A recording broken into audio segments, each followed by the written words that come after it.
내 안에 계신 성령님, 요한복음 14장 16절부터 17절로 말씀을 전합니다.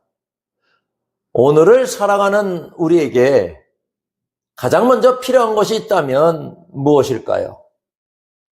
아마 10명 중 9명은 주저없이 휴대폰이라고 답하실 겁니다. 이제 휴대폰은 단순히 전화를 거는 기계가 아닙니다.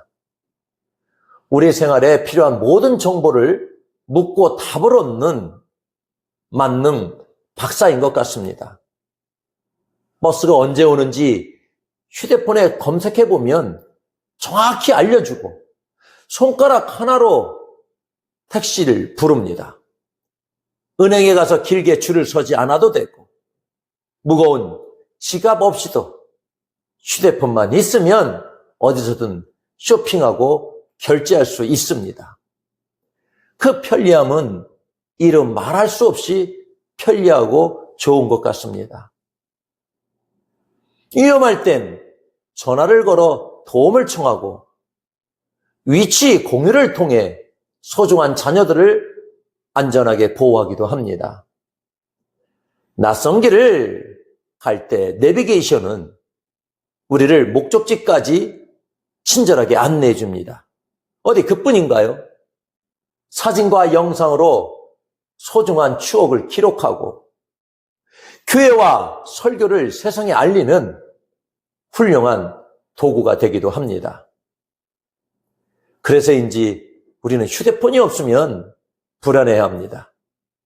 외출했다가도 휴대폰을 두고 온 곳 알면 다시 집으로 돌아가야 직성이 풀리고 잠자리에 들 때도 머리맡에 두어야 안심이 됩니다. 내일의 원활한 사용을 위해서도 밤새 충전기에 꽂아두는 것도 있지 않습니다. 하지만 여러분, 휴대폰이 우리의 삶에 엄청난 도움을 주는 것은 분명하지만 과연 이 기계가 우리의 인생을 끝까지 책임지고 이끌어줄 수 있을까요? 휴대폰이 우리의 건강을 지켜주나요?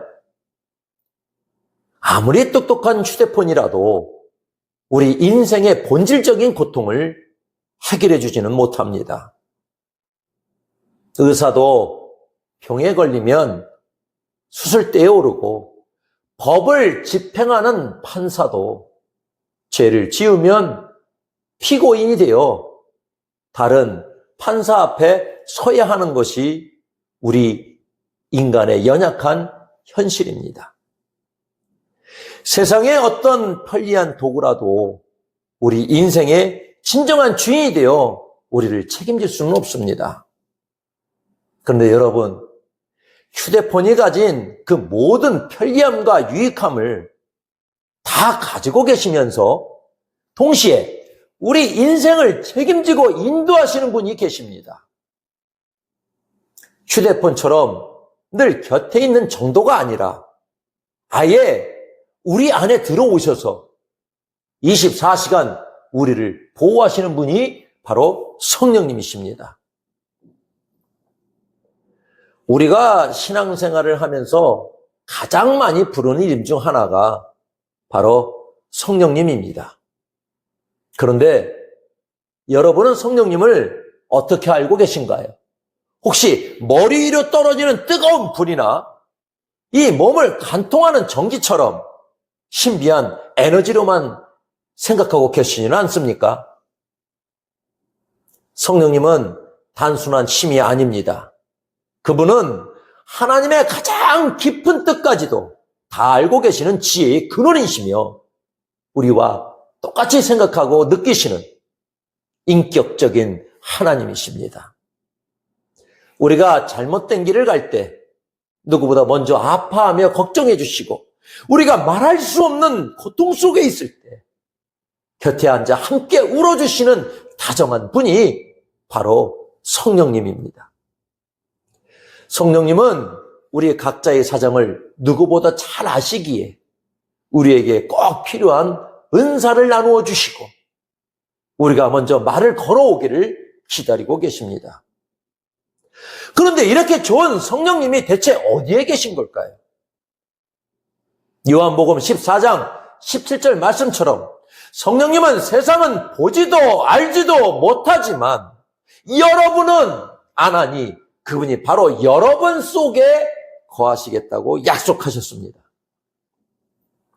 성령님은 눈에 보이지 않지만 우리는 그분이 하시는 일의 결과를 통해 그분의 존재를 확실히 알 수 있습니다. 마치 바람과 같습니다. 바람 자체는 눈에 보이지 않지만 나뭇잎이 흔들리는 것을 보면 바람이 부는 걸 알 수 있고, 거칠었던 사람이 온유해지고 이기적이었던 사람이 남을 돕기 시작하는 그 변화가 바로 우리 삶을 흔드는 성령님의 바람이 불고 있다는 증거입니다. 또한 성령님은 우리 영혼의 와이파이와 같습니다. 와이파이 신호는 보이지 않지만 스마트폰이 연결되는 순간 영상이 재생되고 메시지가 오는 것처럼 우리가 기도로 성령님께 접속하면 세상에 줄 수 없는 평안과 사랑의 메시지가 우리의 마음에 실시간으로 전달됩니다. 보이지 않는 성령님의 모양을 찾으려 애쓰기보다는 내 안에서 들려오는 기도하고 싶다, 사랑하고 싶다는 그분의 세밀한 음성을 우리가 듣고 반응해 보여야 합니다. 그때 우리 삶을 아름답게 변화시키시는 성령님을 가장 선명하게 만나게 될 것입니다. 성령님은 우리 마음속에 영원히 항상 함께 하시고 계십니다. 우리가 외롭고 지칠 때, 절망과 한숨으로 낙심할 때도 그분은 결코 우리를 떠나지 않으십니다. 세상 그 어떤 사람이나 환경보다 먼저 나를 이해하시고 내 인생의 방향을 안내하며 새 힘을 주시는 분이 바로 내 안에 계신 성령님이십니다. 성경은 이런 성령님을 보혜사라고 부릅니다.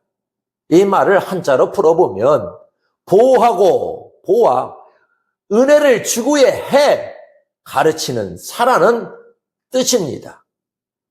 보호하고 은혜 주고 가르치는 보혜사십니다. 요즘 말로 하면 우리 인생의 밀착 서포터이자 24시간 동행자입니다. 26절 말씀처럼 성령님은 우리가 잊고 있었던 하나님의 말씀을 결정적인 순간에 그건 이런 뜻이야 라고 생각나게 해주시는 스승님 역할도 하십니다. 살다 보면 억울한 일을 당하거나 너무 힘들어서 기도가 한마디도 나오지 않을 때가 있습니다. 그럴 때 보혜사 성령님은 우리의 무료 변호사가 되어 주십니다. 우리를 대신해 하나님 앞에 엎드려 하나님, 이 아들이, 이 딸이 지금 너무 힘들답니다 라고 기도해 주시고 우리 마음을 토닥토닥 위로해 주십니다. 여러분, 휴대폰은 배터리가 나가면 꺼지고 아무리 친한 친구라도 때로는 나를 떠나지만 우리 보혜사 성령님은 한번 우리 마음에 들어오시면 영원히 24시간 우리 곁을 지켜주십니다. 성령님은 우리를 조금씩 예수님을 닮는 사람으로 만들어 가십니다. 그리고 우리가 세상을 향해 복음을 전하고 이웃을 섬길 수 있도록 실제적인 능력도 주십니다. 성령님은 결코 멀리 계신 분이 아니십니다. 믿음이 아주 좋은 특별한 사람에게만 찾아오시는 분도 아닙니다.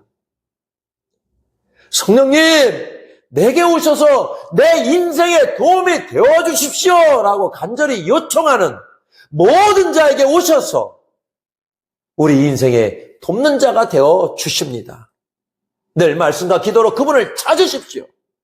성령님 어서 오시옵소서, 내 삶을 이끌어 주시옵소서, 이렇게 요청할 때에 내 안에 성령님께서는 반드시 응답하시고 여러분의 삶을 가장 선한 길로 인도해 주실 것입니다. 세상에 참 많은 소리가 있습니다. 우리에게 유익이 되는 소리도 있지만 때로는 분노나 미움을 만드는 해로운 소리들도 참 많지요. 마음 같아서는 해로운 소리는 닫고 유익한 소리만 들리면 좋겠는데 우리 삶은 마치 엔진 소음이 가득한 비행기 안에 있는 것만 같습니다. 길을 막아도 세상의 염려와 비교, 질투와 불안의 소리들이 우리 마음을 쉴 새 없이 두드리기 때문입니다. 우리는 종종 그 소음들에 묻혀서 정작 들어야 할 소중한 하나님의 음성을 놓치곤 합니다. 우리가 일상에서 겪는 출퇴근길의 소음이나 공사 현장의 소음을 완전히 피하는 것은 참 어려운 일입니다. 그래서 만들어진 기술이 바로 노이즈 캔슬링입니다. 노이즈 캔슬링 기능이 탑재된 헤드셋은 시끄러운 환경에서도 외부 소음을 지어주어 음악을 선명하게 듣게 합니다. 이 기능처럼 성령님은 우리 영혼에 노이즈 캔슬링이 되어 주십니다. 너는 부족해. 너는 잘하는 게 하나도 없잖아. 이런 비난의 소음들이 우리 마음을 어지럽힐 때 성령님은 그 소리들을 잠재우시고 오직 하나님의 진짜 목소리만 들리게 해주십니다. 그리고 우리 마음속에 찾아오셔서 말씀하십니다. 세상 소리에 속지 마렴. 너는 누가 뭐래도 내가 가장 아끼는 자녀란다. 내가 너를 호흡다는 날까지 함께 할 거야. 이렇게 하나님의 음성으로 위로를 얻고 다시 일어서려 해도 때로는 우리 뭔가 마음이 텅 빈 배터리처럼 방전될 때가 있습니다. 요즘 우리가 스마트폰 배터리가 1%만 남아도 안절부절 못하는 것처럼 우리 영혼도 에너지가 바닥나면 불안하고 무기력해지기 마련입니다. 바로 그 순간 성령님은 우리 안에 꽂혀있는 무한 보조 배터리가 되어주십니다. 우리가 기도라는 케이블을 주님께 연결하기만 하면 성령님은 우리가 다시 세상을 살아갈 새 힘과 파워를 실시간으로 공급해 주십니다. 영원히 마르지 않는 그 에너지로 우리는 다시 일어설 수 있습니다. 그 힘을 얻어 우리가 인생의 계획을 세우고 출발할 때 성령님은 한 걸음 더 나아가 우리의 인생 내비게이션이 되어 앞장서 주십니다. 앞날이 캄캄하고 어디로 가야 할지 몰라 막막할 때 성령님은 이 길로 가야 해. 위험하니까 멈춰야 해. 아주 세밀하게 길을 안내해 주십니다. 설령 우리가 내 마음대로 가다가 길을 잘못 들더라도 성령님은 우리를 절대 포기하지 않으십니다. 목적지에 도착할 그 끝까지 경로 재탐색을 하시며 우리를 다시 바른 길로 이끌어 주십니다. 성령님이 이렇게 우리를 도우시는 가장 큰 이유는 그분이 1초도 우리 곁을 떠나지 않는 가장 친한 친구이기 때문입니다. 성령님은 우리가 굳이 말하지 않아도 그 속상한 마음을 다 알고 계시고 우리가 혼자 울고 있을 때 그 곁에서 더 크게 같이 울어주시는 분이십니다. 세상 소음을 막아주시고 에너지를 채워주시며 길을 찾아주시는 이 놀라운 분이 지금도 여러분의 가장 가까운 곳에서 함께 계십니다. 성령님은 우리에게 가장 좋은 친구가 되어주시고 때로는 인생의 길을 가르치는 스승이 되어주시며 때로는 끝없는 사랑으로 품어주시는 부모님이 되어주십니다. 우리가 길을 잃었을 때 내비게이션보다 정확하게 진리의 길을 인도하시고 우리가 세상의 환난에 부딪혀 결제할 수 없는 고통의 값을 치러야 할 때 우리를 변호하며 새 힘을 주십니다. 휴대폰 배터리를 충전하듯 여러분의 영혼은 성령님으로 충전되고 계십니까? 휴대폰이 없으면 견디지 못하는 그 간절함보다 더 큰 마음으로 우리 안에 계신 성령님을 의지하기를 원합니다. 휴대폰은 우리 삶을 편리하게 만들지만 성령님은 우리 삶을 구원하시고 완성하십니다. 내 손안의 작은 기계보다 더 크고 놀라우신 분, 지금 이 순간에도 내 안에서 숨쉬며 나를 하나님의 자녀로 보증하시는 그 성령님과 깊은 대화를 시작해 보십시오. 그분이 여러분을 가장 복된 길로 인도해 주실 것입니다. 그 성령님을 의지하며 세상의 소음 속에서도 평안을 누리는 여러분이 되시기를 축복합니다. 기도하겠습니다. 우리의 약함을 도와주시는 성령님, 로마서 8장 26절부터 28절로 말씀을 전합니다. 여러분이 세상에 태어난 그 순간부터 생명을 다하는 그날까지 한결같이 곁을 지켜주시는 분은 오직 성령님 한 분뿐이십니다. 성경은 성령님의 역사가 우리가 태어나기 전부터 이미 시작되었다고 기록합니다. 천사는 세례 요한이 태어나기도 전에 그가 모태로부터 성령의 충만함을 받아 태어날 것을 예언했습니다. 누가복음 1장 15절 말씀입니다.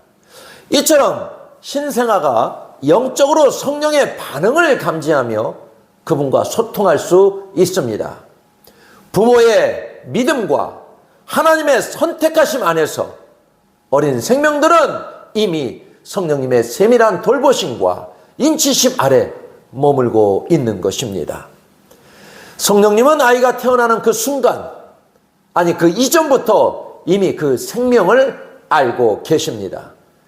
내가 너를 모태에 짓기 전에 너를 알았고, 에레미야 1장 5절에 말씀하신 주님은 그 아이가 일생 동안 걸어갈 길에 함께 하시기 위해 가장 먼저 마중 나와 기다리시는 분입니다. 비록 아기가 말로 표현하지 못할지라도 성령님은 그 작은 심장 박동 소리에 귀 기울이시며 평강으로 그 영혼을 포근히 감싸주십니다.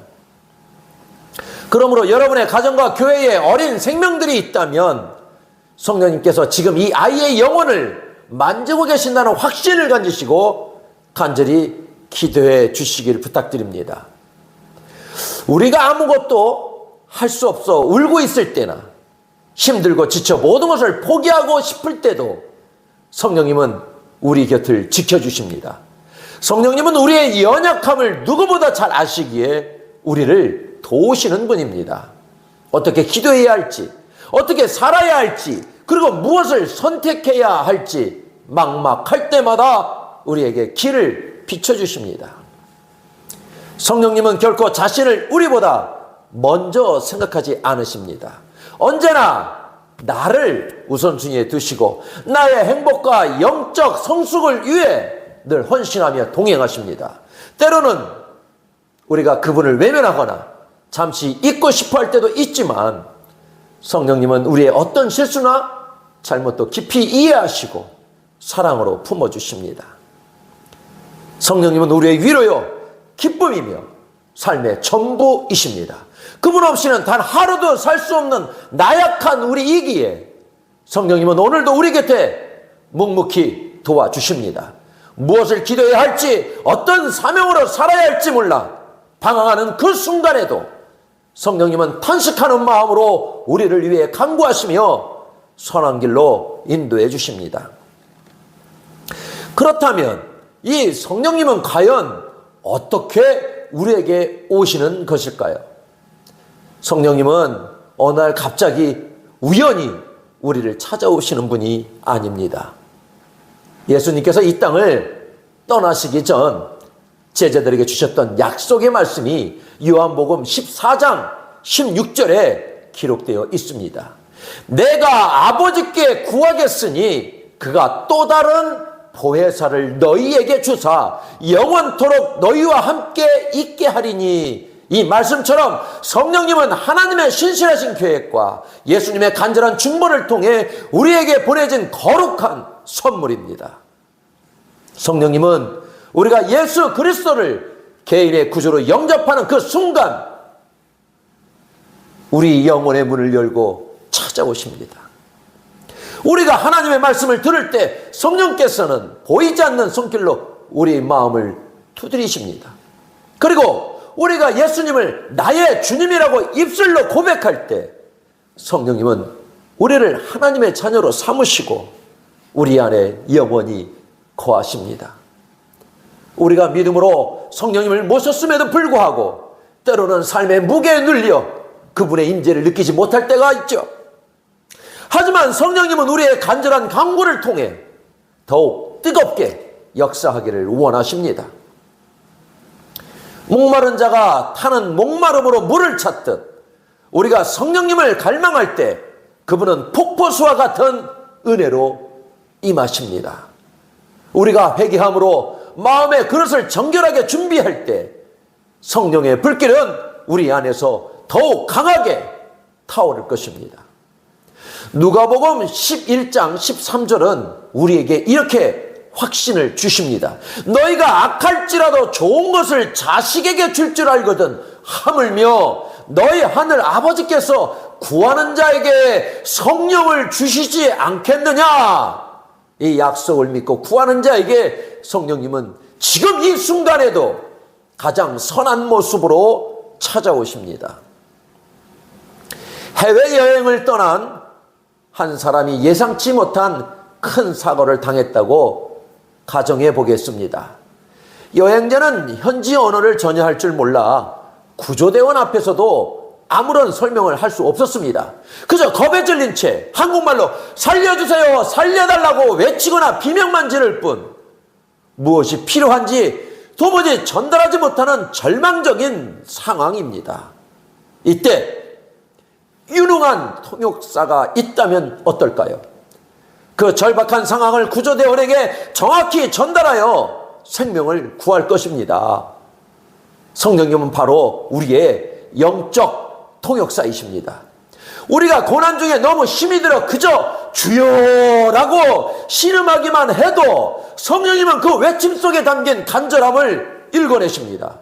그리고 우리의 마음을 하나님께 완벽한 기도로 바꾸어서 우리를 대신하여 간구해 주십니다. 말 못하는 갓난아이가 울며 보챌 때를 보십시오. 아기는 배가 고픈지 기저귀가 축축한지 혹은 어디가 아픈지 설명할 줄 모릅니다. 그저 울음으로 자신을 표현할 뿐입니다. 그러나 어머니는 그 울음소리만 듣고도 아이에게 무엇이 필요한지 즉각 알아차리고 따뜻하게 보살펴 줍니다. 우리의 신앙생활도 이와 같습니다.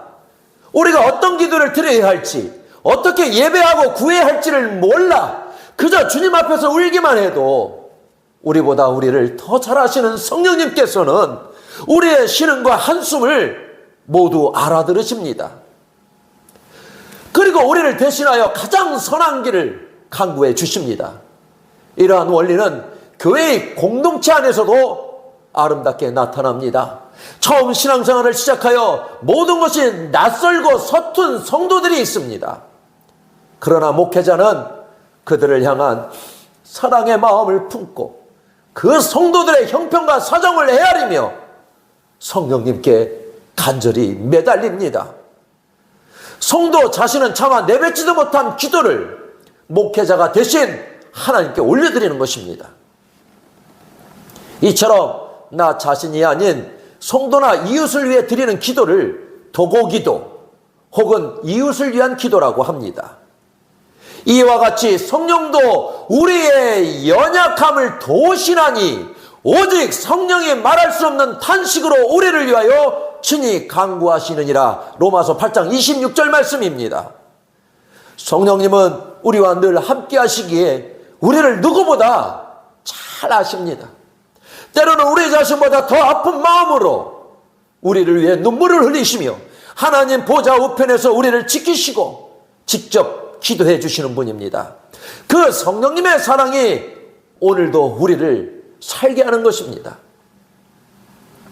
기도는 내 뜻을 하나님께 관철시키는 것이 아니라 나를 향한 하나님의 뜻을 발견하고 찾아가는 과정입니다. 하나님은 이미 우리 마음의 중심을 꿰뚫어 보고 계십니다. 또한 성령님은 하나님의 깊은 뜻까지도 통달하고 계시기에 우리가 성령님의 도우심을 받을 때 비로소 하나님의 뜻대로 살아갈 힘을 얻게 되는 것입니다. 어느 날 몸이 몹시 아픈 어린아이가 의사인 아버지에게 달려갑니다.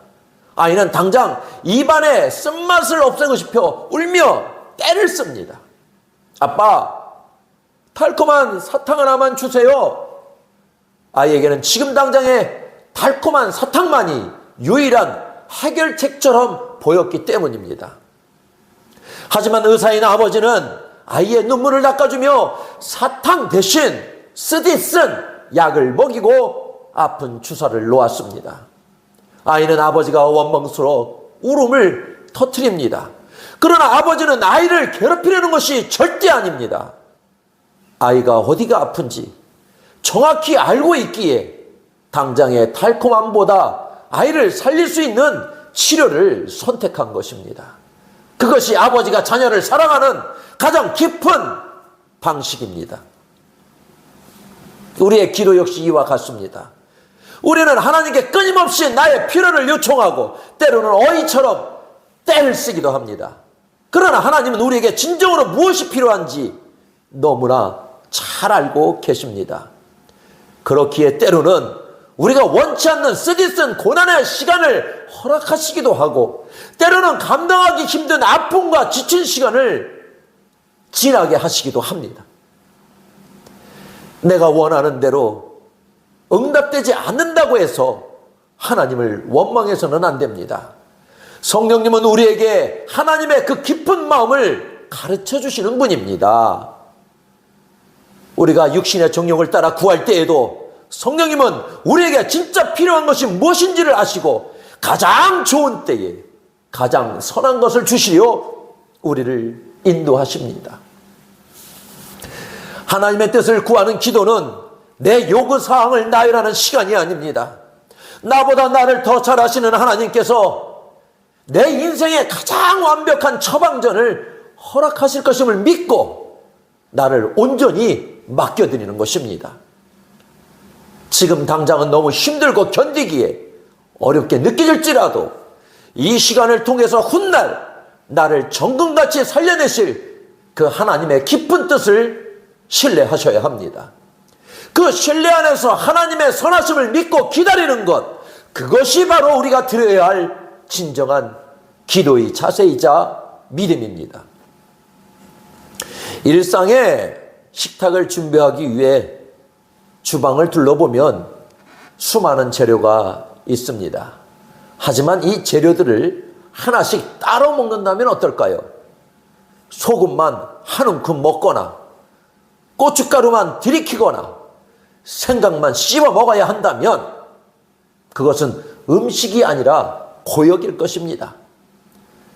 각자의 재료는 도저히 그대로 먹기 힘들 만큼 쓰고 맵고 짭니다. 그러나 최고의 요리사를 만나 적재적소에 배합이 될 때 이 재료들은 서로 어우러져 세상에서 가장 훌륭한 요리로 거듭납니다. 하나였을 때와 하나가 되었을 때는 이토록 엄청난 결과의 차이를 가져옵니다. 우리 인생도 이와 같습니다. 갑작스러운 이별은 소금처럼 쓰고 짜게 다가옵니다. 사람들의 오해와 비난은 고춧가루처럼 맵고 얼얼하여 마음을 힘들게 합니다.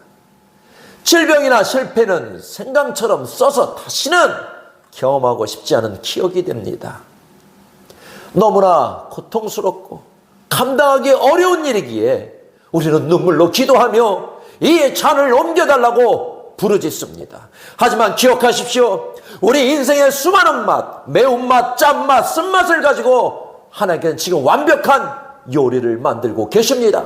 도저히 삼킬 수 없었던 고통의 재료들을 하나님의 손에 맡겨드릴 때에 주님은 그것을 선으로 버무려 우리를 살리는 축복으로 바꾸어 놓으십니다. 인류 요리사가 버려질 법한 식재료로 최고의 맛을 내듯 우리 하나님은 실패와 사고, 버리고 싶은 상처들까지도 사용하여 우리 인생을 가장 유익한 방향으로 인도하십니다. 하나님은 어떤 일이 있어도 포기하지 말라고 말씀하십니다. 절망과 무기력에 빠져있는 모든 것을 놓아버리고 싶은 그 순간 하나님을 믿고 그분께 삶을 통째로 맡겨보십시오. 그분은 절망을 소망으로, 미움을 사랑으로, 견딜 수 없는 아픔을 누군가를 품을 수 있는 넉넉한 은혜로 바꾸어 주십니다. 그 하나님이 바로 우리의 아버지이자 주인이시기 때문입니다. 주님은 결코 우리를 내버려 두지 않으십니다. 지금 당장 쓴 약을 먹이시는 것 같아도 그것은 우리의 미래를 건강하게 완성해 가시는 하나님의 열심입니다. 우리가 해야 할 일은 단 하나입니다. 우리의 삶의 모든 순간을 하나님, 성령님께 온전히 맡기고 의지하는 것입니다. 로마서 8장 26절은 이렇게 말씀합니다. 이와 같이 성령도 우리의 연약함을 도우시나니 우리는 마땅히 기도할 바를 알지 못하나 오직 성령이 말할 수 없는 탄식으로 우리를 위하여 친히 간구하시느니라. 우리는 참으로 연약합니다.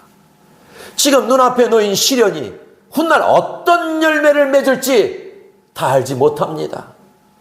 때로는 감당하기 힘든 현실 앞에서 왜 내게 이런 날이 일어났냐며 울부짖는 것이 우리 인간의 한계일지도 모릅니다.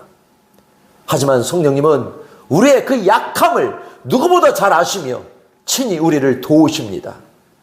도저히 이해할 수 없는 순간을 지날 때마다 성령님께 묻고 그분이 이끄시는 대로 겸손히 순종하시기를 바랍니다. 지금은 차마 헤아릴 수 없는 이 고통의 시간들이 성령님의 세밀한 인도하심을 통과하고 나면 반드시 축복의 통로로 변해 있을 것입니다. 우리를 대신하여 간구하시며 우리 인생을 가장 선한 길로 인도하시는 성령님을 끝까지 신뢰합시다. 성령님은 지금 이 순간에도 여러분의 연약함을 붙드시고 곁에서 함께하고 계십니다. 여러분 인생의 모든 걸음마다 하늘의 위로와 예비된 축복이 풍성히 임하기를 축복합니다. 기도하겠습니다. 성령의 열매와 동행, 갈라디아서 5장 22절부터 26절로 말씀을 전합니다.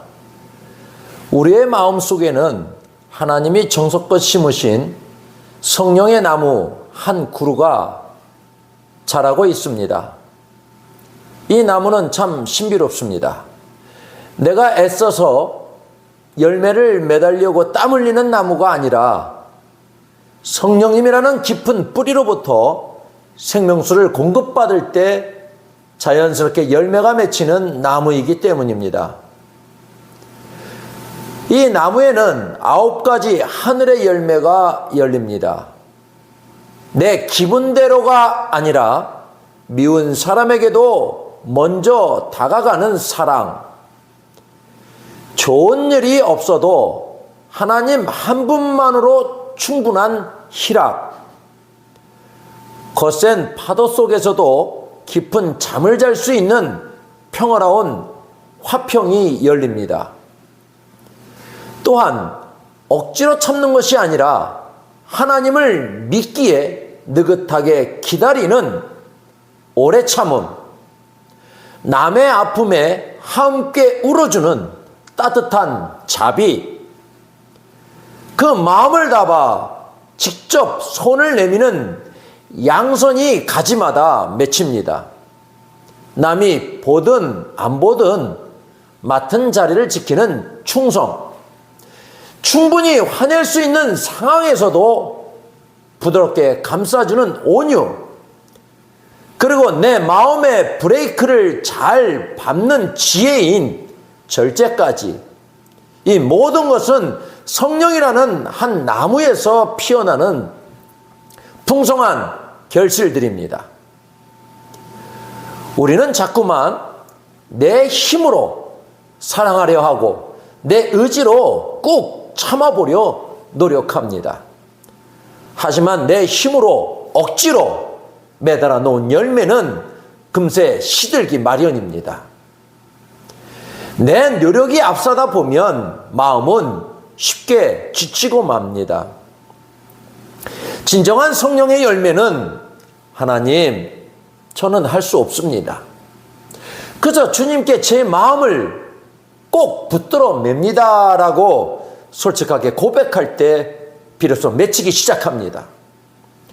내가 열매를 만들려 애쓰는 것 아니라 내 안에 계신 주님의 생명이 자연스럽게 밖으로 배어나오는 것이기 때문입니다. 사랑에서 시작해 절제로 마무리되는 이 고운 성품들은 세상의 그 어떤 법으로도 막을 수 없습니다. 이것은 누가 시켜서 억지로 하는 것이 아니라 내 안에 예수님의 사랑이 가득 차서 나도 모르게 밖으로 새어나오는 행복한 습관과도 같습니다. 마치 향기 가득한 방에 머물다 나오면 내 몸에 자연스레 향기가 배어드는 것과도 비슷합니다. 마음이 지치고 답답해질 때 이 말씀을 꼭 기억하십시오. 금지할 법이 없느니라. 성령님이 여러분을 통해 맺으시는 그 아름다운 성품은 세상의 어떤 방해나 어려움도 결코 가로막을 수 없습니다. 주님 안에 머물면 평안은 자연스레 찾아옵니다. 나무가 계절을 따라 묵묵히 열매를 맺듯 우리 주님이 여러분의 삶 속에 세상에서 가장 아름다운 열매를 맺어 주실 것입니다. 예수님을 믿고 신앙생활을 하면서도 문득 내 모습에 실망할 때가 있습니다. 은혜를 듬뿍 받았다고 생각했는데 어느새 나도 모르게 고집이 툭 튀어나오고 남들에게 인정받고 싶은 욕심이 마음속에서 꿈틀거리기도 합니다. 나는 왜 이럴까 하는 자책이 밀려올 때 성경은 우리에게 아주 분명하고도 놀라운 약속을 들려줍니다. 바로 우리의 못난 옛 모습은 이미 십자가에서 예수님과 함께 사라졌다는 선언입니다. 십자가에 못 박았다는 말은 단순히 내 성격을 조금 고치거나 억지로 참아보는 수준을 말하는 게 아닙니다. 내 마음대로 하고 싶어하던 이기심과 욕심이 더 이상 나를 휘두르지 못하도록 하나님께서 아예 그 권세를 끝내버리셨다는 뜻입니다. 우리가 예수님을 진심으로 믿는 그 순간 하나님께서는 우리의 추한 욕심과 과거의 허물들을 십자가 위에서 예수님과 함께 깨끗이 치워주셨습니다. 그럼에도 우리는 왜 신앙생활을 하며 지치고 힘들어할까요? 그 이유는 자꾸만 내 힘으로 무언가를 증명을 하기 때문입니다. 내가 이만큼 정성을 쏟았는데 왜 아무도 몰라줄까 하는 서운함, 무조건 내 생각대로 되어야 해라고 우기는 고집이 우리를 방전시키고 힘 빠지게 만듭니다. 우리의 삶을 자동차에 비유해 보겠습니다.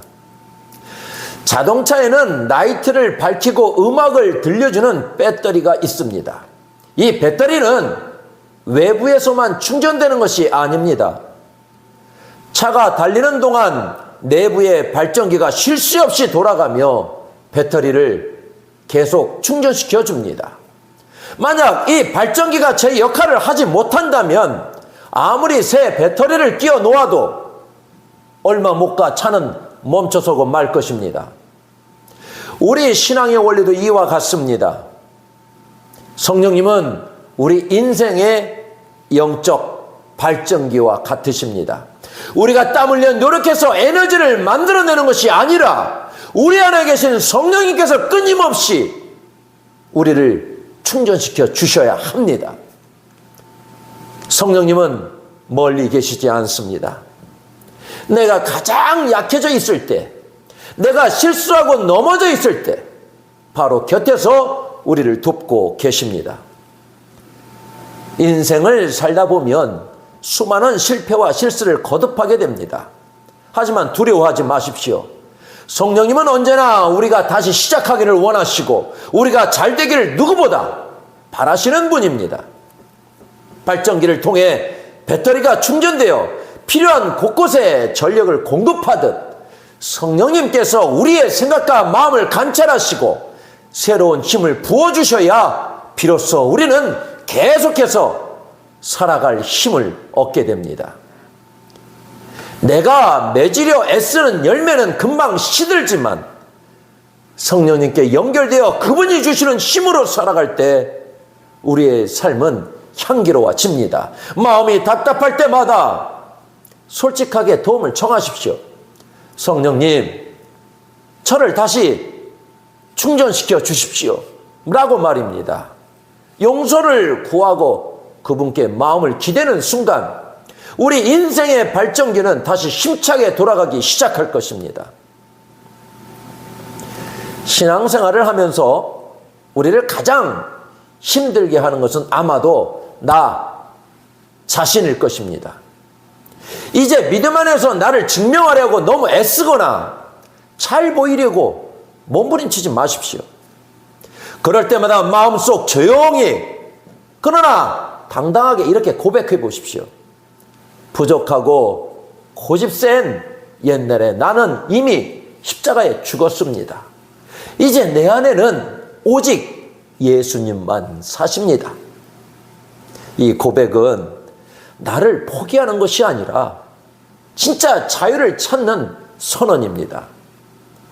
내가 꽉 쥐고 있던 힘을 뺄 때에 비로소 내 안에 예수님이 기쁘게 움직이기 시작하십니다. 나는 이제 내 고집과 욕심이라는 감옥에서 완전히 해방되었습니다라는 이 고백이 여러분의 삶의 가장 큰 기쁨이자 노래가 되기를 소망합니다. 우리가 신앙생활을 하며 자주 마주하는 고민이 하나 있습니다. 바로 교회 안에서의 모습과 세상 밖에서의 모습이 따로 노는 어색한 불이치입니다.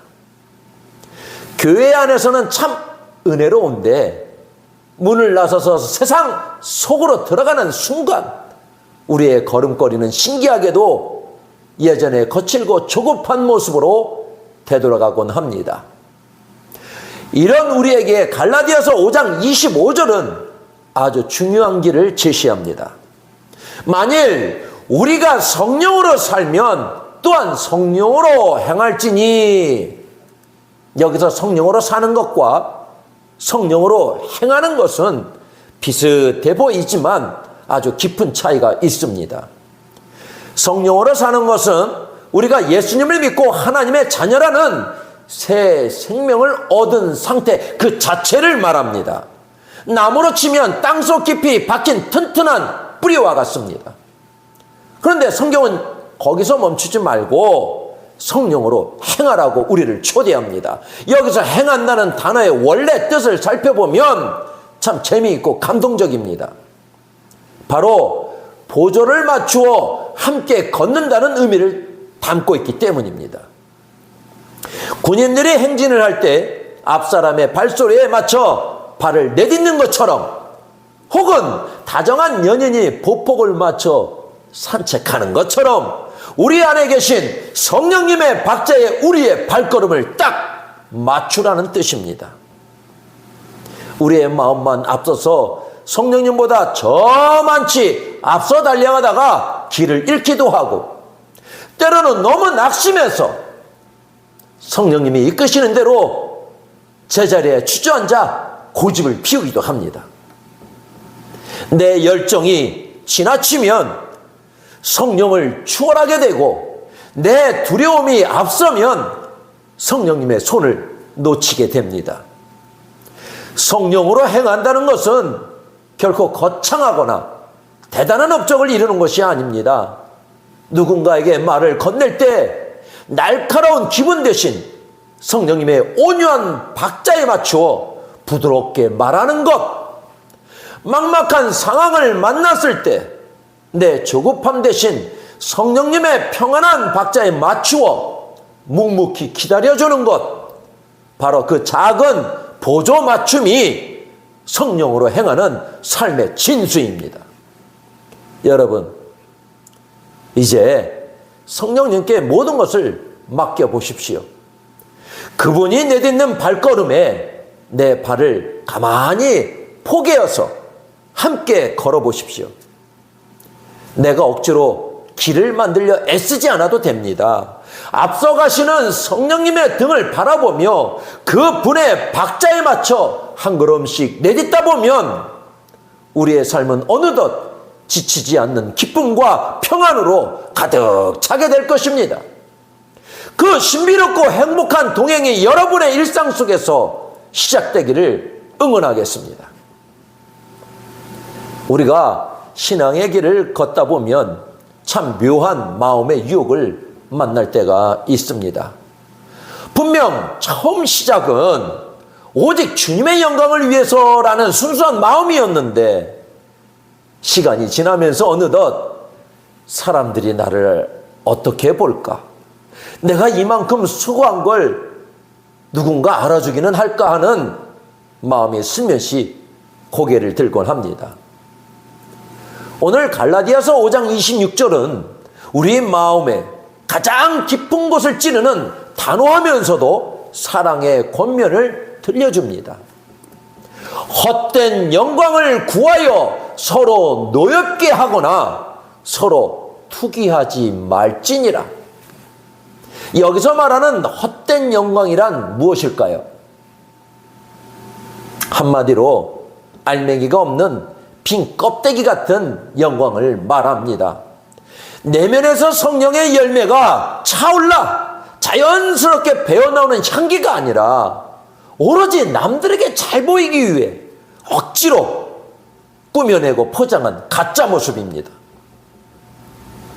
참 재미있는 사실은 우리가 이 껍데기 영광의 마음을 뺏기는 순간 우리의 삶에는 곧바로 두 가지 부작용이 나타난다는 점입니다. 바로 노엽게 하는 것과 투기하는 것입니다. 내가 남보다 조금 더 잘났다고 생각될 때는 은근히 상대를 무시하며 상대의 마음을 노엽게 만들고, 반대로 나보다 남이 더 앞서가는 것 같을 때에는 견디지 못하고 시기하며 질투하는 투기의 늪에 빠지게 됩니다. 그렇게 되면 우리 마음의 정원은 거칠어지고 성령님과 맞추던 아름다운 발걸음의 박자도 한순간에 엉망이 되고 맙니다. 결국 공동체의 평화는 깨지고 나 자신도 깊은 공허함에 빠지게 되는 것입니다. 여러분, 꼭 기억하십시오. 믿음은 누가 더 잘하나 겨루는 경쟁이 아니라 손을 잡고 함께 가는 것입니다. 내 옆에 있는 성도는 내가 이겨야 할 라이벌이 아니라 주님이 외롭지 말라고 내게 붙여주신 소중한 선물입니다. 내가 남들보다 조금 뒤처져 있는 것 같아도 괜찮습니다. 세상 사람들 눈에 내가 주인공처럼 돋보이지 않아도 상관없습니다. 우리의 이름은 세상의 기록부에는 흐릿하게 적혀 있을지 몰라도 하늘나라 생명책에는 그 누구보다 선명하고 귀하게 새겨져 있기 때문입니다. 진짜 영광은 사람들의 화려한 박수갈채 속해 있지 않습니다.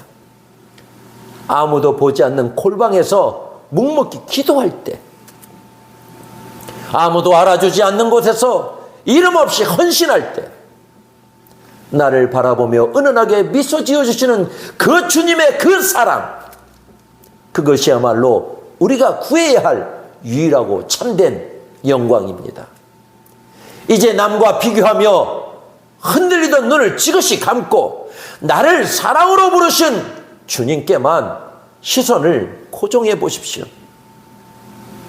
질투와 화가 사라진 그 빈자리에 세상은 줄 수 없는 성령의 참된 평안이 선물처럼 우리에게 깃들 것입니다. 주님의 미소 하나면 충분하다는 그 든든한 믿음이 여러분의 삶을 가장 빛나는 보석으로 만들어 줄 것입니다. 신앙생활을 하다가 문득 지치고 낙심이 찾아온다면 그것은 우리가 여전히 내 힘으로 사령하려 하고 내 인내로 참으려 애쓰고 있다는 신호일지도 모릅니다. 우리에게 필요한 것은 거창한 결심이 아니라 하나님, 저는 할 수 없지만 제 안에 주님은 하실 수 있습니다 라는 겸손하고도 솔직한 고백입니다. 내가 움켜쥐고 있던 정욕과 고집이 이미 십자가에서 죽었음을 인정하는 순간 비로소 우리의 삶에는 성령님의 진짜 일하심이 시작됩니다. 기억하십시오. 신앙은 남들보다 빨리 달아가는 속도의 문제가 아니라 주님을 향해 올바르게 서 있는 방향의 문제입니다. 또한 나 혼자 타오르는 뜨거운 열정보다 중요한 것은 내 곁에서 걸어가시는 성령님과 발걸음을 맞추는 보조에 있습니다. 성령님보다 앞서가서 스스로의 의로움에 교만해지지도 말고 성령님보다 뒤처져서 스스로의 부족함에 낙심하지도 마십시오. 그저 오늘 내 곁에 이웃에게 건네는 따뜻한 말 한마디, 작은 행동 하나에 성령님의 온유한 박자를 담아내는 것, 그 세밀한 보조 맞춤이 바로 우리가 그토록 바라는 성령 충만한 삶의 실체입니다. 세상이 부추기는 헛된 영광은 결국 우리를 남과 비교하게 만들고 질투와 분노의 늪으로 몰아넣을 뿐입니다. 이제 그 피곤한 비교의 눈을 감고 오직 나를 변함없이 사랑하시는 주님께만 시선을 고정해 보십시오. 남들이 알아주던 말든 묵묵히 제자리를 지키며 걷는 여러분의 그 신실한 걸음을 주님은 세상 그 무엇보다 귀한 열매로 기쁘게 보고 계십니다. 성령의 9가지 열매는 우리의 삶을 억누르고 감시하는 엄격한 규칙이나 굴레가 아닙니다. 그것은 세상 그 어떤 권력이나 법도 가둘 수 없는 하늘의 자유이며 주님을 사랑하는 자들에게 자연스럽게 주어지는 행복한 특권입니다. 내 고집이라는 무거운 짐을 내려놓으시고 이제 내 안에 성령님과 함께 가벼운 마음으로 동행하십시오. 계절이 바뀌면 나무에 반드시 열매가 맺히듯 성령의 박자에 발을 맞추어 묵묵히 걷는 여러분의 삶 속에는 반드시 가장 아름다운 하늘의 열매가 가득하게 될 것입니다.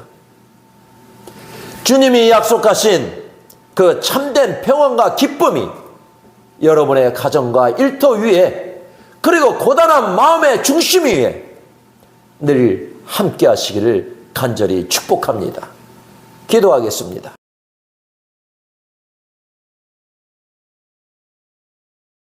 성령의 인도와 은혜, 로마서 8장 14절부터 16절로 말씀을 전합니다. 우리 성도님들 참 고생 많으십니다.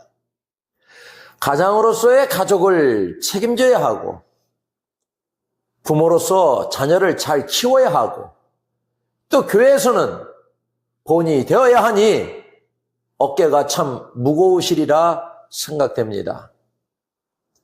내가 잘 선택해야 할 텐데, 내가 실수하면 큰일 날 텐데라는 압박감 때문에 밤잠을 설칠 때도 있습니다. 인생길이 너무 험해서 가끔은 앞뒤 좌우가 꽉 막힌 것처럼 답답할 때가 있지요. 그럴 때면 나도 모르게 나 이제 정말 지쳤어. 다 포기하고 싶어. 그런 탄식이 터져나오기도 합니다. 그런데 여러분, 사실 그 순간이 우리 인생에서 가장 중요한 시간입니다. 왜냐하면 내 힘으로 낑낑대며 다 하려던 고집을 내려놓고 비로소 하나님의 손길을 경험할 준비가 되었을 때입니다. 우리는 내 실력과 열심으로 세상을 이기는 존재가 아닙니다. 내 힘을 빼고 하나님의 인도하심에 내 몸을 그냥 가만히 맡길 때, 그때 비로소 우리는 가장 안전하고 복된 길을 걸어갈 수 있습니다. 사람이 북적거리는 시장통에서 어린아이를 한번 떠올려 보겠습니다. 아이는 길을 몰라도 겁내지 않습니다. 자기가 돈이 없어도 힘이 없어도 아주 당당합니다. 왜 그럴까요? 아버지가 손을 꼭 잡고 있기 때문입니다. 이때 아이가 아버지의 손을 잡는 힘보다 아버지가 아이 손을 쥐고 있는 힘이 훨씬 세다는 것입니다. 아이는 걷다가 신기한 게 보이면 손을 슬쩍 넣기도 하고 딴청을 피우기도 합니다. 하지만 아버지는 절대 그 손을 놓지 않습니다. 아이가 휘청거리면 아버지가 더 꽉 붙들어 줍니다. 성령님과 함께 사는 삶이 바로 이와 같습니다. 하나님은 우리가 실수했다고 해서 겨우 그것밖에 못하니? 라고 야단치거나 눈치를 주시는 무서운 분이 절대 아닙니다. 오히려 우리가 지쳐 주저앉아 있을 때 가만히 다가오셔서 괜찮아 라고 등을 토닥이며 우리 손을 잡아주시는 분입니다. 성령님은 저 멀리 앞서 달려가면서 왜 이렇게 느려? 빨리빨리 안 오고 뭐해? 우리를 재촉하지 않으십니다. 걸음이 느린 아이 옆에서 발걸음을 맞춰주는 아버지처럼 우리의 느린 폭폭에 맞춰서 한 걸음 한 걸음 천천히 그리고 다정하게 같이 걸어주시는 분입니다. 성령 하나님은 왜 그 귀한 시간을 내어 우리 손을 꼭 잡고 이 힘든 세상을 같이 걸으실까요? 우리가 길을 잘못 찾고 부족해서일까요? 아닙니다. 사실 이유는 아주 간단합니다. 우리를 너무나도 사랑하시기 때문입니다. 길가에 모르는 아이가 울고 있다면 잠깐 걱정은 되겠지만 내 자식처럼 끝까지 책임지지는 않을 것입니다. 하지만 내 자녀라면 이야기가 완전히 달라집니다. 아무리 길이 멀고 험한다고 해도 날이 어둡고 비바람이 불어도 아버지는 내 자식 손을 절대로 놓지 않습니다. 자녀가 다리가 아프다고 하면 업어서더라도 끝까지 집으로 데려가는 게 아버지의 마음입니다. 하나님도 똑같으십니다. 우리가 잘나서가 아니라 그냥 내 자식이니까 우리의 손을 잡으시는 겁니다. 우리가 어디서 헤매든 어떤 실수를 하든 상관없이 끝까지 우리 곁을 지키며 완전한 하늘나라 집까지 우리를 데려가고 싶어 하시는 분, 그분이 바로 우리 아버지 하나님이십니다. 우리가 내 뜻대로 할 거야. 라는 고집을 좀 잠시 내려놓고 성령님의 목소리에 가만히 귀를 기울이는 시간은 결코 아까운 시간이 아닙니다. 오히려 맞다. 나에게는 하나님이라는 든든한 아버지가 계셨지 하는 사실을 다시 확인하는 참 행복한 시간입니다. 내가 혼자 끙끙 앓으며 힘들어하던 그 시간을 하나님께 살짝 내어드리면 하나님은 우리 마음속에 아주 부드럽게 속삭여 주십니다. 얘야, 너무 걱정하지 마라. 내가 내 손을 이렇게 꽉 잡고 있단다. 너는 누가 뭐래도 내 사랑하는 아들이고 딸이야. 성령님이 우리를 이끌어 주시는 건 단순히 인생의 정답을 알려주기 위해서가 아닙니다. 우리가 걷는 그 걸음마다 내가 너를 이만큼 사랑한단다 라고 들려주시는 하나님의 사랑의 고백입니다. 그래서 우리가 하나님 손에 이끌려 걷고 있다는 사실 그 자체가 우리가 하나님의 귀한 자녀라는 가장 확실한 증거가 됩니다. 우리는 자꾸 내가 더 강해져야 문제가 풀릴 거라고 생각합니다. 내가 더 똑똑해지고 내가 더 능력이 있어야 이 험한 세상을 버틸 수 있다고 믿습니다. 하지만 성경은 반대로 말씀하십니다. 오히려 내가 꽉 쥐고 있던 힘을 빼고 하나님께 나를 온전히 맡길 때 그때부터 하나님의 진짜 능력이 나타나기 시작합니다. 내 의지가 약해서 흔들릴 때도 있고 상황이 너무 힘들어서 주저앉고 싶을 때도 있습니다. 하지만 기억하십시오. 내 발은 흔들릴지 몰라도 나를 붙들고 계신 하나님의 손은 절대로 흔들리지 않습니다. 그 크고 강한 손이 우리를 꽉 잡고 계시기에 우리는 아무리 캄캄한 밤길을 걸어도 결코 길을 잃지 않습니다.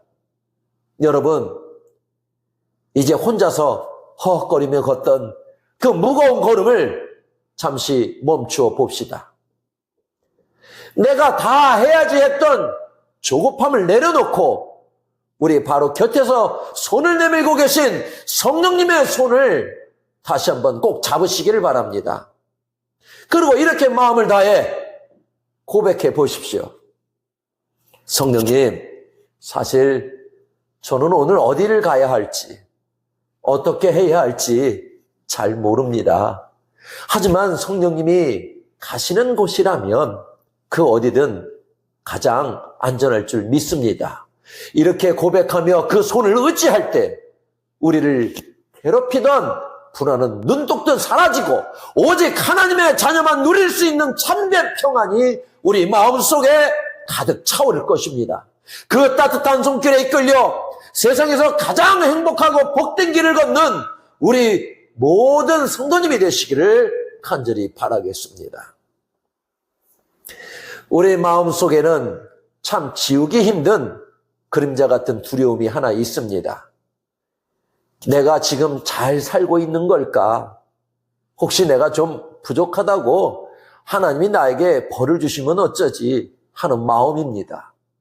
마치 무서운 주인 밑에서 일하는 종처럼 늘 하나님 눈치를 살피며 조마조마하게 신앙생활을 하는 그런 분들이 참 많습니다.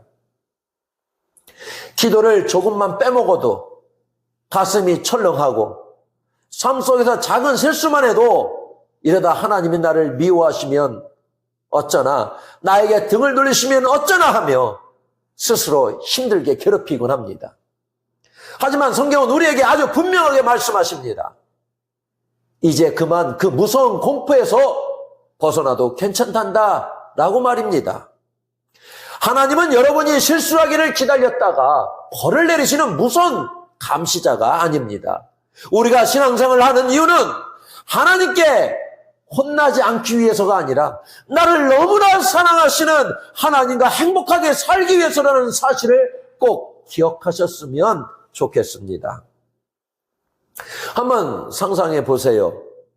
한 아이가 집 안에서 뛰어놀다가 아주 비싼 화분을 깨트렸습니다. 만약 그 아이가 그 집에서 일하는 종이라면 어떻게 할까요? 아마 주인에게 매를 맞거나 쫓겨날까봐 온몸을 떨며 화분 조각을 숨기느라 정신이 없을 겁니다. 주인이 들어오는 발소리만 들어도 심장이 덜컥덜컥 내려앉겠지요. 이것이 바로 성경이 말하는 무서워하는 종의 마음입니다. 하지만 그 집의 아들이라면 이야기가 완전히 달라집니다.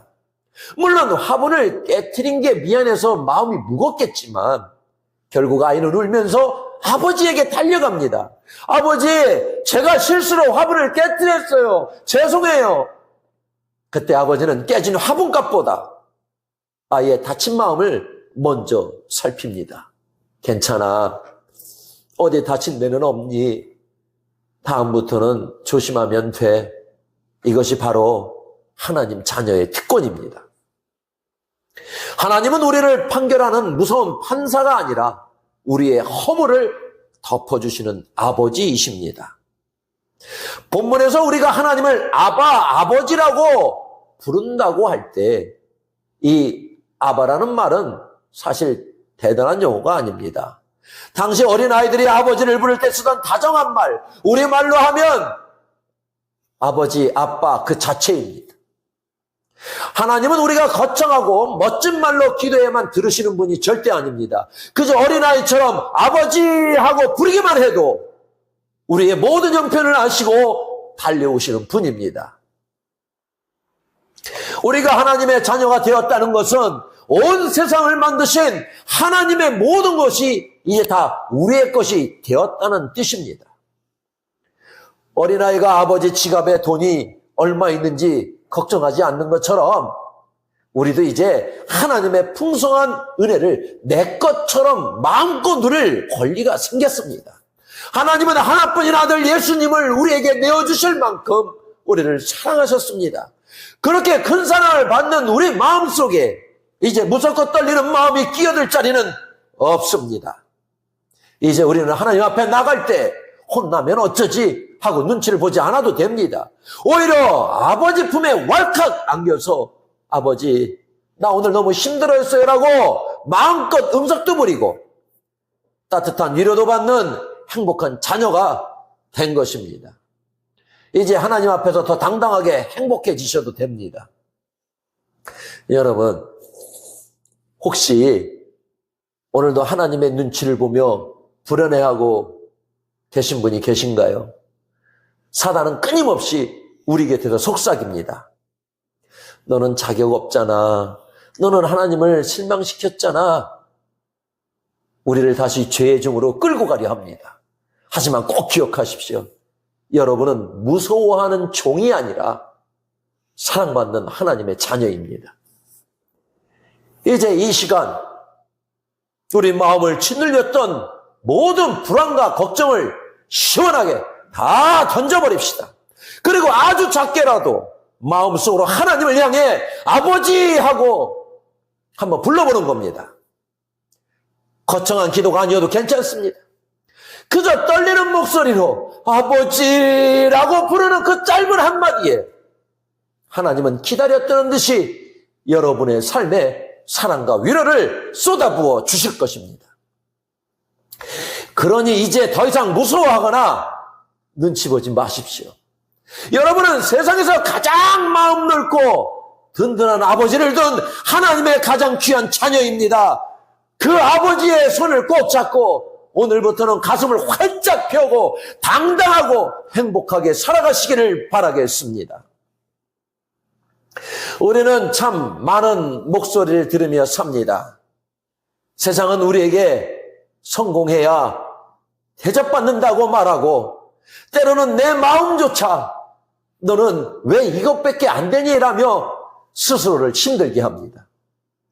신앙생활을 오래 해도 가끔 이런 의심이 듭니다.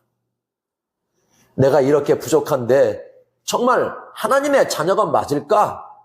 이런 생각은 우리를 자꾸 작아지게 만듭니다. 하지만 성경은 우리 기분이나 형편보다 훨씬 더 확실한 증거가 있다고 말씀하십니다. 어릴 적에 아끼던 물건을 잃어버렸다가 찾았을 때 내 것이라는 걸 어떻게 증명하셨나요? 물건 구석에 작게 적어둔 내 이름 석자 혹은 나만 아는 특별한 표시를 확인하면 그걸로 끝입니다. 누가 뭐래도 내 것이 맞으니까요. 성령님은 바로 우리 영혼 아주 깊은 곳에 지워지지 않는 하나님의 이름을 새겨두신 분입니다. 성령님이 직접 우리 마음과 함께 너는 하나님의 자녀다라고 증언하신다고 알려줍니다. 이건 마치 아주 중요한 서류에 마지막 도장을 꽝 찍어서 확정하는 것과 같습니다. 내가 오늘 기분이 좋다고 자녀가 되고 죄를 좀 지었다고 자녀가 아닌 게 아닙니다. 내 기분과 상관없이 성령님이 내 안에서 맞아! 너는 내 소중한 자녀야! 라고 끊임없이 속삭여 주십니다. 그 울림이 있기에 우리는 다시 일어설 수 있습니다. 그런데 이 성령님의 목소리는 큰 천둥 소리처럼 들리지 않을 때가 많습니다. 오히려 아주 조용할 때 내 마음을 울리는 따뜻한 온기로 찾아옵니다. 기도가 안 나와서 그저 주여 하고 이름만 부를 때, 찬양 가사 한 줄에 나도 모르게 눈물이 핑 돌 때, 혹은 힘든 삶의 현장에서 누군가의 미소를 보며 참 감사하다는 마음이 뭉글뭉글 피어날 때가 있습니다. 바로 그때가 성령님이 우리에게 말씀하시는 시간입니다. 너는 혼자가 아니야. 내가 너를 잘 안단다. 너는 내 자녀야. 성령님은 이 사랑의 고백을 우리에게 매일 들려주고 싶어 하십니다. 우리가 할 일은 세상의 시끄러운 소리를 잠시 끄고 내 안에서 들려오는 이 다정한 성령님의 음성에 귀를 기울이는 것입니다. 사단은 자꾸 우리 실수를 끄집어내며 우리를 흔들려고 합니다. 하지만 잊지 마십시오. 우리가 하나님의 자녀가 된 것은 내 실력이 아니라 하나님이 도장을 찍어 보증해 주셨기 때문입니다. 이 확신이 있는 사람은 세상이 나를 몰라줘도 당당할 수 있습니다. 내가 좀 부족해도 다시 아버지 하나님께 달려갈 용기를 낼 수 있는 것입니다. 오늘 이 시간 우리 마음의 안테나를 성령님께 맞춰보시기 바랍니다. 성령님이 들려주시는 사랑의 음성을 듣게 해주시오라고 짧게 기도해보는 겁니다. 그러면 내 마음 깊은 곳에서 올라오는 따뜻한 확신을 만나게 될 것입니다. 여러분은 하늘 아버지의 모든 것을 물려받을 귀한 자녀이며 성령님이 직접 내 것이라고 도장을 찍으신 소중한 사람입니다. 이 기쁜 소식을 가슴에 꼭 품고 세상 속에서 누구보다 활짝 웃으며 당당하게 살아가시기를 바라겠습니다. 이제는 실력과 능력이 아니라 하나님의 사랑으로 살아가야 합니다. 여러분, 이제 말씀을 맺으려 합니다. 오늘 세 가지 놀라운 사실을 확인했습니다. 우리는 혼자 걷는 미아가 아니라 성령님의 손에 이끌려 걷는 존재이며 눈치 보는 종이 아니라 아버지 품에 안긴 자녀이고 내 기분과 상관없이 성령님이 도장 찍어 보증하신 하늘의 상속자라는 사실입니다. 결국 성령의 인도함을 받으며 산다는 것은 내 인생의 모든 것을 내가 지고 땀 흘리며 고생하던 삶을 끝내는 것입니다. 그리고 나보다 나를 더 잘하시고 나를 더 사랑하시는 성령님께 내 삶을 온전히 맡겨드리는 것입니다. 이것이 바로 우리가 누릴 가장 큰 은혜입니다. 세상은 끊임없이 우리에게 내 실력을 증명하라고 다그칩니다. 하지만 성령님은 우리 영혼에 대고 매일 이렇게 속삭이십니다. 아무것도 증명하지 않아도 괜찮다. 너는 이미 내 사랑하는 자녀다. 이 음성이 들리기 시작할 때 우리는 비로소 세상이 줄 수 없는 참된 평안을 얻게 됩니다. 다시 세상 속으로 들어갈 때 이제 어깨를 활짝 펴십시오. 여러분의 발걸음은 비록 조금 비틀거리지 몰라도 여러분의 손을 꼭 잡고 계신 하나님의 손은 우주보다 강하고 단단합니다. 캄캄한 밤길을 걷는 인생일지라도 두려워하지 마십시오. 우리 곁에는 우리의 보폭에 맞춰 함께 걸어주시는 다정한 성령님이 계십니다. 그 분의 세밀한 인도하심에 여러분의 삶을 맡기십시오. 성령 하나님, 저와 함께 해주십시오. 이 짧은 고백 하나로 여러분의 삶에는 하나님의 풍성한 은혜가 파도처럼 밀려올 것입니다. 성령의 인도하심 안에서 하나님 자녀라는 가장 빛나는 이름표를 달고 오늘보다 내일 더 당당하고 행복하게 살아가시는 보배로운 성도님들이 되시길 주님의 이름으로 축복합니다. 기도하겠습니다.